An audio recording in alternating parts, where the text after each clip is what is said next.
खबर शामिल करते हैं खेल के मैदान से। वर्ल्ड कप टी20 में पहली बार DRS की इजाज़त। टी20 वर्ल्ड कप में हर इनिंग्स में टीम को अंपायर्स के 2 फैसलों को चैलेंज करने का इख्तियार होगा। इससे कबल टी20 फॉर्मेट में एक इनिंग्स में सिर्फ एक फैसले को चैलेंज करने का इख्तियार था।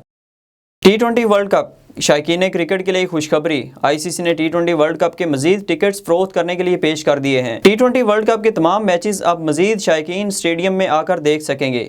वाज़ेह रहे कि इब्तिदा में ICC ने सिर्फ 70% तमाशाइयों को स्टेडियम में दाखिल होने की इजाज़त देने का फैसला किया था, जिसकी वजह से कम टिकटें फरोख्त की गई थीं। हर जगह पैसा अहम। भारतीय क्रिकेट टीम माशी लिहाज से मजबूत है। गैर मुल्की मीडिया को इंटरव्यू देते हुए जब क्रिकेट का जिक्र छिड़ा तो वज़ीर-ए-आज़म इमरान खान ने कहा कि इन्हें इंग्लैंड और न्यूजीलैंड ने पाकिस्तान का दौरा मनसूख करके बहुत मायूस किया।